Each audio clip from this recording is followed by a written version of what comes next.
This lesson slash exercise is going to be super short. I just want to show you how to configure PPP on a serial connection.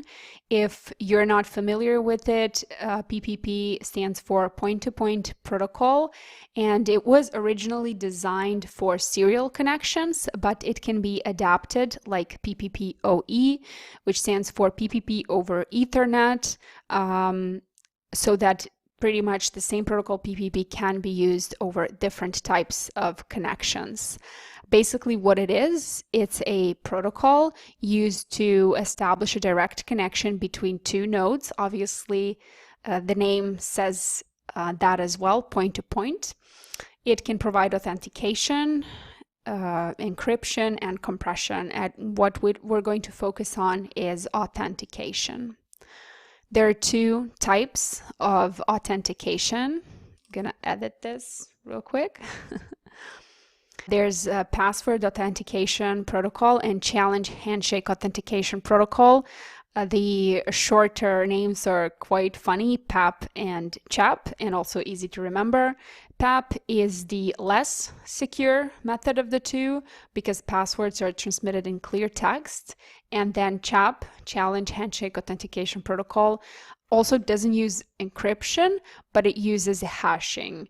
And the challenge part of the name tells you that the credentials are checked periodically even after the connection has been established. So when two routers are connecting to each other, they don't only check the credentials at the beginning when they're establishing that connection, but also periodically. So they could be connected for 2 days, and one router could just say, hey, let me check your credentials. I want to see if you're still the router I initially connected to. Configuration is actually fairly simple. We're going to use this packet tracer file that we already used in one of our previous exercises.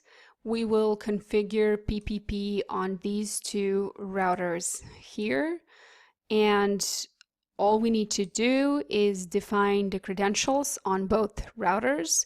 So on router gateway, we want to say username int, because that's the host name of this router over here. So we are storing the credentials of the other router that's going to authenticate to us. And then on router internet, we're going to say username gateway because that's the host name of the other router that's authenticating to us. And then we need to use the same password. Next, PPP is configured on the interface that is connecting the other router that's authenticating to us. In this case, that's interface serial 000. We want to say encapsulation PPP and then state which type of authentication we want to use. It used to be available and might be available in some older routers still to use both methods.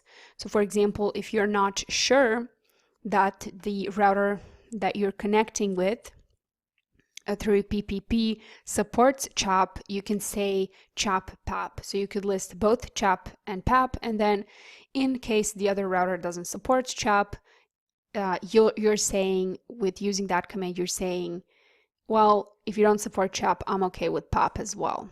But we can't use that here because we're using some of the newer operating systems, Cisco operating systems. So we're going to use these commands. Let's get going. All right, the first thing I want to do is configure credentials. I'm going to say username int on router gateway and then password cyber.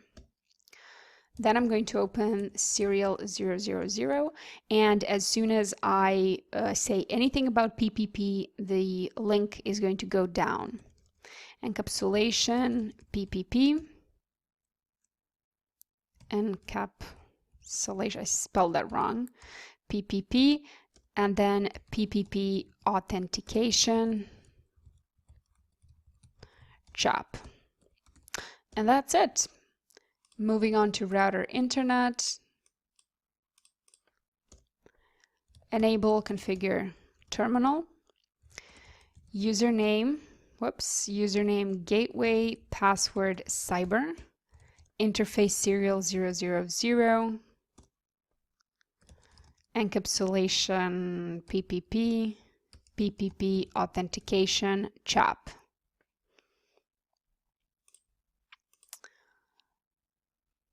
I'm gonna press fast forward a couple times and let's test the communication.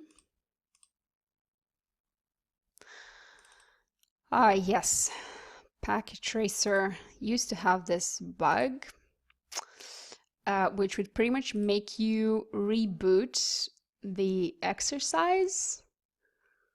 We could also reboot the routers, but then we would have to save the configuration, and it's easier to reboot the Packet Tracer file, so that's what I'm gonna do. We'll have to wait some time in order for all the connectivity to boot up.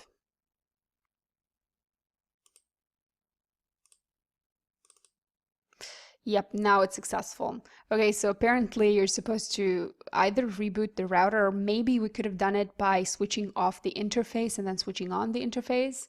Do whatever is easier for you. Okay, that was it for PPP. See you in the next bonus exercise.